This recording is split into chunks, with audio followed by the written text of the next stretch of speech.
Voice of media तरफ सांबादिक मानक उन्नति सकाशे दक्षिणांचल राजस्व कमिशनर और गंजाम जिलापाल को स्मारक पत्र प्रदान। भॉइस ऑफ मीडिया गंजाम शाखा पक्षर सभापति राम प्रसाद सामल और राज्य संपादक प्रदीप कुमार नाहक नेतृत्व में 7 दफा दाबी संबलित एक दाबीपत्र मुख्यमंत्री उद्देश्य दक्षिणांचल राजस्व कमिशनर अनुपस्थित राजस्व आयुक्त सचिव वीरसेन प्रधान को एवं गंजाम जिलापाल अनुपस्थित अतिरिक्त जिलापाल डॉक्टर प्रमोद कुमार पृष्टि को प्रदान करागला।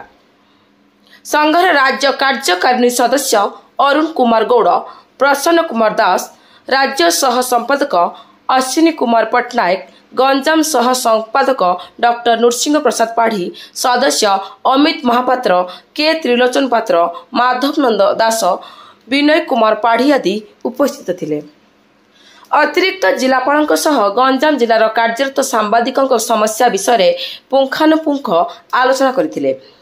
प्रदत्त दाबीगुड़िक है कार्यरत सांबादिक मानक सुरक्षा पाई सुरक्षा आईन अतिशीघ्र लागू करने, वरिष्ठ व वयस्क सांबादिक मानक पेंशन व्यवस्थार प्रचलन,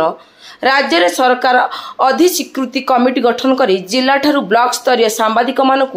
अधिस्वीकृति प्रदान, सांबादिक सरकार द्वारा प्रदत्त गोपबंधु स्वास्थ्य बीमा बापा माँ और 25 वर्ष ऊर्ध्व बापा उपरे निर्भरशील पुओ झील को बीमा सामिल करने, मीडिया एकेडमी गठन करने आदि मुख्य दाबी थिला।